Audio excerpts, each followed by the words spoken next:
Cordog Comrade Tana Surm Vet Live and Chat and You or Son Éirígí Con Laird Daku Agus Augustant Nakimi Palestina. Friends and comrades, I'm very pleased to be here with you today on behalf of Éirígí in support and in defence of Palestinian prisoners. It is an honour. There is a strong tradition of solidarity between Irish Republicans and Palestinians, especially when it comes to the issue of prisoners.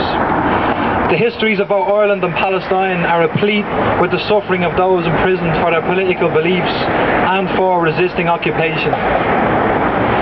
That political prisoners have been and continue to be a feature of the political life of Palestine and Ireland is emblematic of the failed nature of attempts to pacify an occupied people.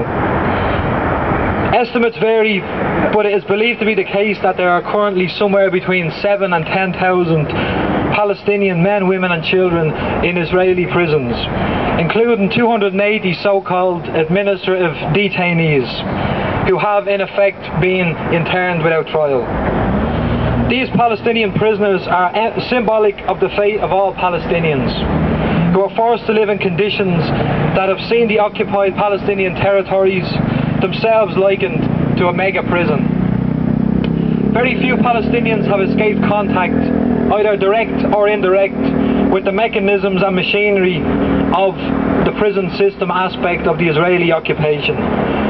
Since 1967, over 700,000 Palestinians have been detained, totaling approximately 20% of the total Palestinian population remaining within the occupied Palestinian territories.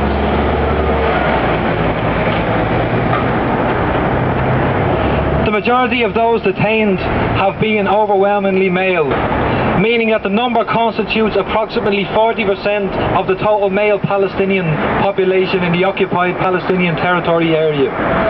Those who are actually convicted were subjected to Israeli military law, in which they were tried in a non-jury military court. Military law is being applied to a whole population because what the occupation is a military occupation whose policy it is to punish a whole people collectively. According to the Israeli human rights group B'Tselem, up to 85% of Palestinian prisoners have been subjected to torture. Methods of torture in these instances have included sleep deprivation, tying a detainee to a chair in painful positions, beating, slapping, kicking, threats, verbal abuse and humiliation, bending the body in extremely painful positions, intentional tightening of handcuffs, stepping on warm manacles, application of pressure to different parts of the body, waterboarding, forcing the detainee to squat in painful positions, choking and other forms of violence and humiliation, spitting and pulling hair, solitary confinement, exposure to extreme heat and cold, continuous exposure to artificial light and containment in what can be defined as nothing other than inhuman conditions. This system of political internment and torture makes a mockery of all notions of justice and of the Israeli state's facade of liberal democracy. A clear message must be sent to the Israeli government and its allies that the world has not forgotten about the Palestinians, that the rights of an entire people cannot be trampled upon, and that Israel's pretense of being an ordinary democratic state will be challenged at every turn. Before I conclude, I would briefly like to draw your attention to the case of Ahmad Sadat, General Secretary of the Popular Front for the Liberation of Palestine. Comrade Sadat was abducted by the Palestinian Authority in January 2002 at the behest of Israel and imprisoned without trial. In March 2006, Israeli forces laid siege to the prison before kidnapping Sadat and 5 of his comrades. Sadat, who is a member of the Palestinian Legislative Council, was finally tried by the Israeli state in the summer of 2008. And on December 25, 2008, he was sentenced to 30 years imprisonment.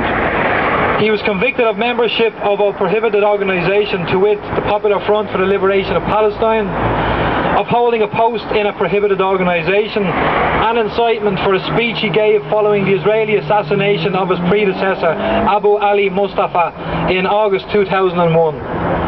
On behalf of Éirígí, I would like to take this opportunity to extend solidarity and fraternal greetings to Comrade Sadat.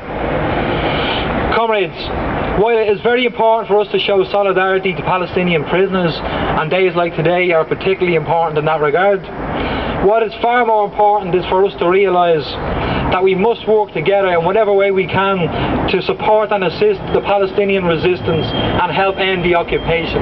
There is no other way to end the crime of occupation. There is no other way to end the scourge of Palestinians being imprisoned in such numbers. Gurmagov.